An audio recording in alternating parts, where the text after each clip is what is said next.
Davy Crockett, king of the wild frontier. There is Lee Oswald.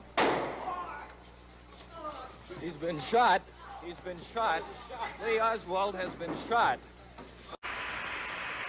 That's one small step for man. Good morning, Vietnam! Ladies and gentlemen, the Beatles. Welcome to the Howdy Boomer Show on the YouTube channel. This is a daily broadcast by baby boomers for baby boomers. Join the Peanut Gallery, become an official member of HowdyBoomy.com, where there's great gifts and ideas for the baby boomer generation. And we're going to be talking daily about things that affect everyday life. Like, we're going to be driving gas cars rather than worried about charging someplace to take half of our life getting there. We're going to be cooking with gas rather than whatever the woke generation wants us to cook with. We're going to be worried about climate change, but unlike John Kerry, who looks like the love child between Secretariat and Jerry Seinfeld, we're going to be letting Mother Nature take care of that. We're going to go back to the days when the good guys were the cops, the bad guys were the criminals. We're going back to the days when if you were born with a penis, you were a male. If you were born with a vagina, you were a female. Every day we're going to be broadcasting ideas that's going to help make America great again. And we're going to be bringing everybody to the forefront to remember what made this country great. In the days of the old laughing, every day we're going to sock it to them. Sock it to me? Welcome to the Howdy Boomy Show. I hope you have a great day today. Hope the sun is shining. Hope your wildfire smog is gone. It was quite an interesting situation this weekend. And looking forward to Father's Day coming up this coming weekend. I wonder how Nick Cannon is going to celebrate. Now, he's the idiot that has, I think, 11 different kids by I don't know how many different women. But how do you celebrate Father's Day like that? Fatherhood is always a mystery in the black community anyway, which is one of the biggest problems that they have. As I've said before, everything begins at the kitchen table. You have a strong kitchen table in your family, you're going to have a good family. If you don't have a strong kitchen table, the odds are your kids are going to be spending an uphill battle trying to succeed the rest of their lives. And here is Nick Cannon with 11 different kids by all these different women.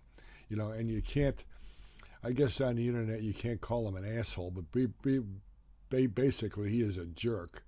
And he's not the father of the year, he's the rectal cavity of the year. So it's going to be interesting what he has to say about spending 12 minutes with each kid. Who has any idea what he's going to do? I was wondering what they teach in school nowadays. My wife is a math teacher, and she helps the grandkids out in math.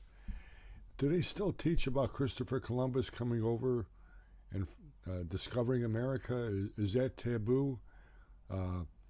Is it taboo about the Revolutionary War? Is that bad? About how the Founding Fathers had a great vision on this country, the Articles of the Constitution. I just don't understand what they're teaching in school nowadays. Do they diagram sentences? They don't teach penmanship anymore.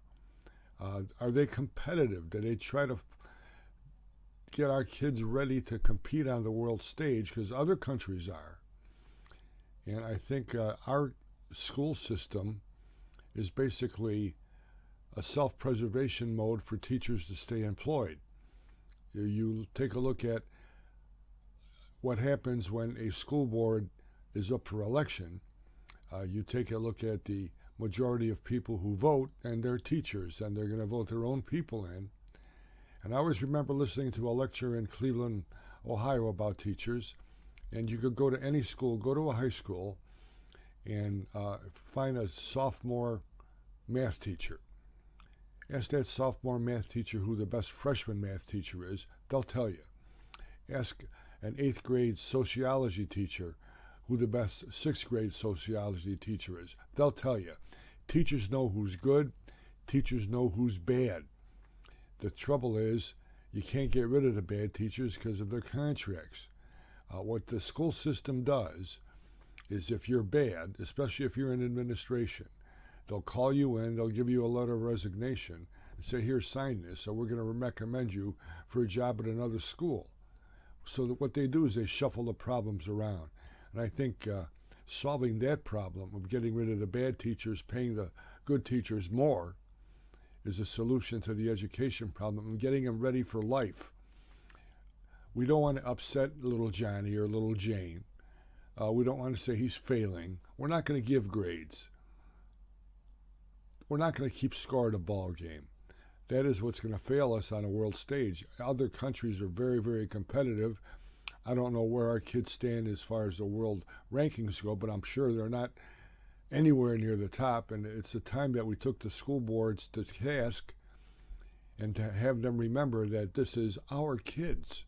It's not their kids. It's our kids. And I'm reading now about gender affirming care, that they're going to hold the parents responsible for gender affirming care. Gender affirming. Think about that. I know what a male is. I know what a female is. I've mentioned that many times. Why does the school board have to determine that? Why do they feel that a boy can be a girl can be a boy anytime that they want? Is it this woke mythology that's going around? It's absolutely unbelievable, trying to make this seem normal.